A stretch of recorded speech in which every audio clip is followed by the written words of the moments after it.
तो स्टार्ट करते हैं। बिस्मिल्लाहिर्रहमानिर्रहीम। आज हम टॉपिक डिस्कस करेंगे मैथ का chapter number 1, matrices. Matrices basically होता क्या है, इसको इंट्रोड्यूस किसने करवाया था और इसके साइंटिस्ट का नाम क्या है, इसका इस्तेमाल कहाँ कहाँ होता है। बेटा मैट्रिसेस का इस्तेमाल होता है कंप्यूटर साइंस में, इलेक्ट्रॉनिक्स में नहीं, इलेक्ट्रॉनिक्स में नहीं, कंप्यूटर साइंस में, स्टैटिस्टिक्स में, फिजिक्स में, और प्रोग्राम्स में and other branches of science में इसका इस्तेमाल होता है। मैट्रिक्स को इंट्रोड्यूस कराया था आर्थर कैले ने। ये इंग्लिश मैथमेटिशियन था 19वीं सेंचुरी का। इसने इसकी थ्योरी इंट्रोड्यूस करवाई थी 1858 में। आप अपनी बुक खोलें तो इंट्रोडक्शन में ही ये सारा कुछ आपको दिया हुआ है, आप इसे एक दफ़ा पढ़ लीजिएगा। अब मैट्रिक्स के बारे में आ जाते हैं। आज हम पढ़ेंगे मैट्रिक्स के बारे में।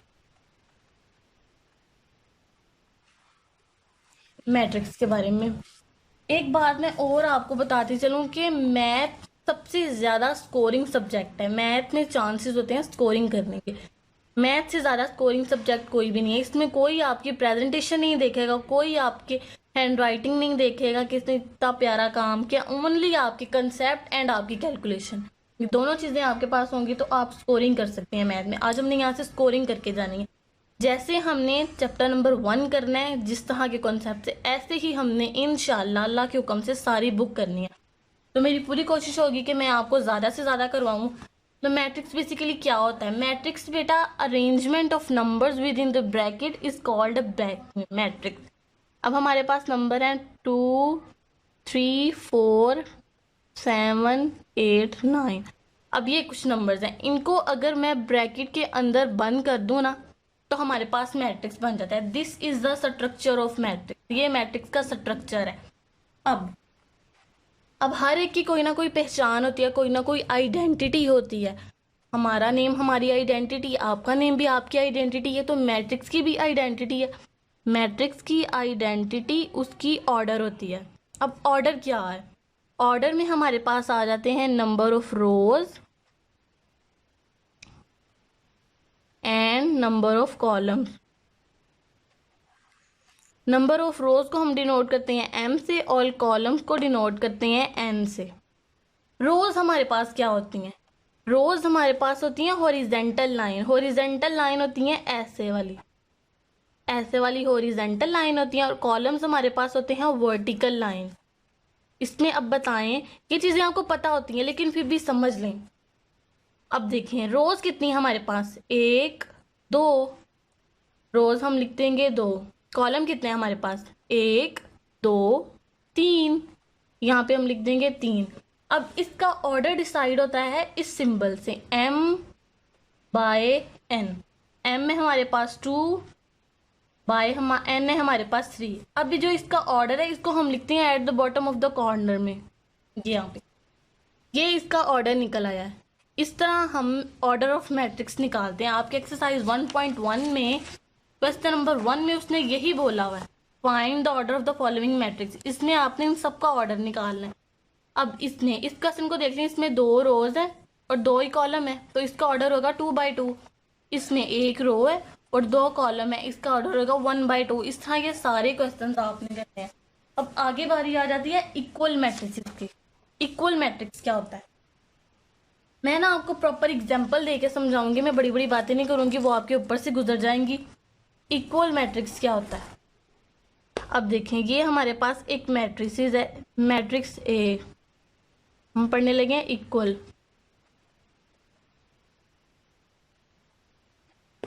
मैट्रिक्स ए है हमारे पास 1, -4, 3, 2। ऐसा मैट्रिक्स जिसमें ऑर्डर ऑफ ए इक्वल आ जाए ऑर्डर ऑफ बी के, तो वो मैट्रिक्स इक्वल मैट्रिक्स कहलाता है। अब बी है हमारे पास 1, 2 + 1, -4 और 4 - 2। ये इसके इक्वल है, बिल्कुल है। अब देखें, इसको थोड़ा सा हम सिंप्लीफाई करेंगे। 1 - 4, 3, 2 इज इक्वल्स टू बी। यहाँ आ गया 1, 2 + 1, 3 -4 एज इट इज 4 - 1, 2। अब देखें, इसमें नंबर ऑफ रोज कितनी है, 1, 2। इसमें कॉलम्स कितने हैं, 1, 2, इसका ऑर्डर होगा 2/2। मैंने डायरेक्ट किया, आपने प्रॉपर ऐसे तरीके से करना है। Number of rows to number of columns, इसका ऑर्डर डिसाइड होगा m/n। आ जाएगा हमारे पास 2/2। इसको हम बाय भी लिख सकते हैं और मल्टीप्लाई में भी लिख सकते हैं। अब इसमें इसमें भी 2/2 ही है, इसका भी ऑर्डर आ गया 2/2। अब इक्वल मैट्रिक्स तब इक्वल मैट्रिक्स होगा जब इसका ऑर्डर भी सेम हो और इसके अंदर की एंट्रीज भी सेम हो। एंट्रीज मतलब यहाँ पे अगर 4 वैल्यूज है ना, 4 एलिमेंट हो, तो इसके अंदर भी 4 एलिमेंट ही होने चाहिए। ठीक है, ये देखें 1 2 3 4, इसके अंदर भी 4 एलिमेंट है, इसके अंदर भी 1 2 3 4, 4 एलिमेंट, दोनों की एंट्री सेम है और इनके ऑर्डर भी सेम है, तो ये मैट्रिक्स इक्वल मैट्रिक्स कहलाता है। ठीक है, अब एक्सरसाइज के क्वेश्चन में देखें। पहला question, which of the following matrix are equal matrix. इनमें से हमने बताना है कि कौन सा मैट्रिक्स किस मैट्रिक्स के साथ इक्वल बन रहा है। ठीक है, एक्सरसाइज के क्वेश्चन देखें। A इज इक्वल्स टू 3 है। अब इसमें एक रो है और एक ही कॉलम है, तो ऐसा इन सब में कौन सा मैट्रिक्स है जिसमें एक ही रो है और एक ही कॉलम है, तो वो बन रहा है सी वाला। सी में हमारे पास है 5 - 2, ये एक ही रो है और एक ही कॉलम है, तो हम लिखेंगे A इज इक्वल्स टू सी। अब बी किसके साथ कंफर्टेबल है, बी में हमारे पास है एक रो और 2 कॉलम। बी इज इक्वल है डी के, एक रो और 2 कॉलम, और इक्वल है आई के, एक रो और 2 कॉलम, तो हम लिख देंगे b is equals to d is equals to i. Next है हमारे पास ए और सी हो गए, बी भी हो गया, इनके ऊपर हम टिक लगा लेते हैं जो जो हो गए हैं। ई किसके इक्वल है, ई इक्वल है, ई में है 2 रोज 2 कॉलम और एच में 2 रोज और 2 कॉलम, तो ई इक्वल आ जाएगा एच के। ठीक है, नेक्स्ट ई भी हो गया, एच भी हो गया। अब एफ, एफ किसके इक्वल है, एफ में एक रो है और 2 कॉलम है, और जी, एफ में देख लेना एक रो और 2 कॉलम, और जी में देखें, अपनी बुक साथ साथ खोलें, एक रो और 2 कॉलम, तो एफ इक्वल आ जाएगा जी के। ठीक है, इसी तरह ये जो है ना जे वाला, जे में हमारे जे किसी के इक्वल नहीं है, तो जे को हम नहीं लिखेंगे। ठीक है, इस तरह अब आगे आ जाती है क्वेश्चन नंबर 3 की बारी। क्वेश्चन नंबर 3 कैसे करना है, क्वेश्चन नंबर 3 की स्टेटमेंट देखें।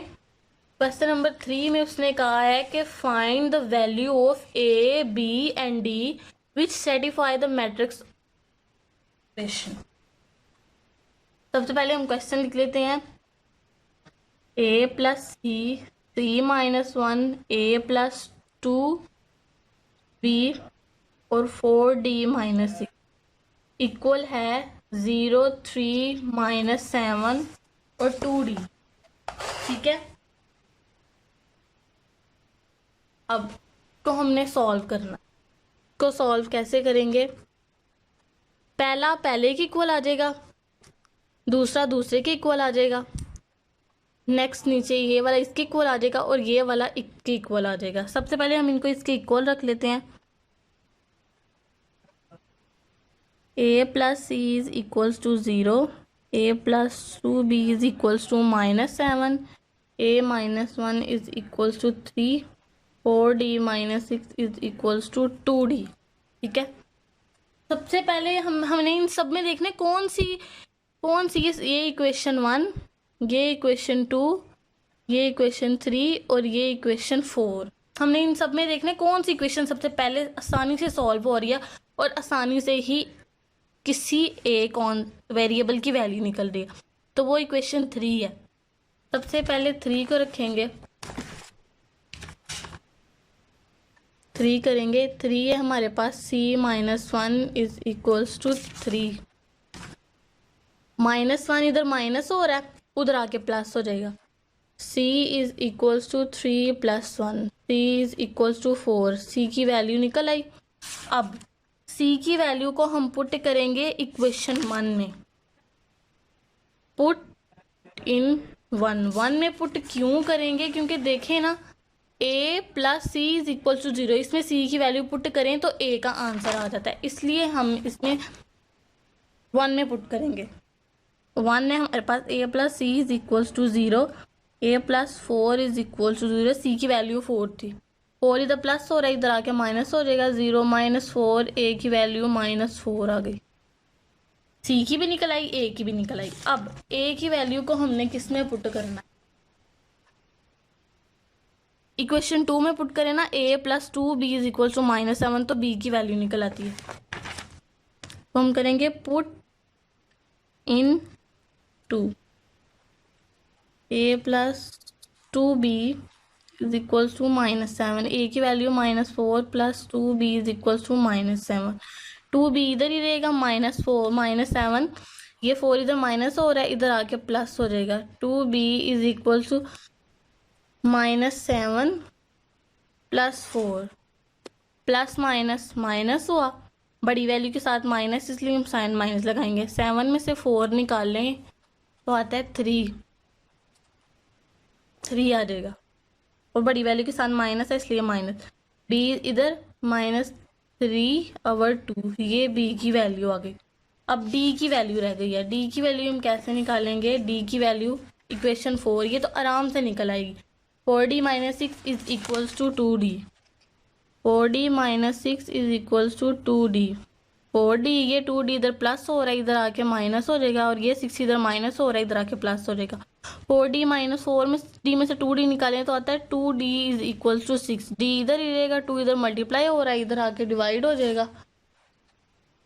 d इज इक्वल्स टू 3, ये हमारे पास आंसर आ गया। उसने स्टेटमेंट में हमें कहा था कि find the value of a b c d, तो हमने a b c d की वैल्यू निकाल ली है। बहुत ही आसान क्वेश्चंस हैं, एक दफ़ा दिमाग लगा के कर लेना तो वो भूलते नहीं हैं। ये तो हमारी होगी एक्सरसाइज 1.1। अब नेक्स्ट वीडियो में मैं आपको एक्सरसाइज 1.2 करवाऊंगी। तब तक मुझे इजाज़त दीजिए। अल्लाह हाफिज़।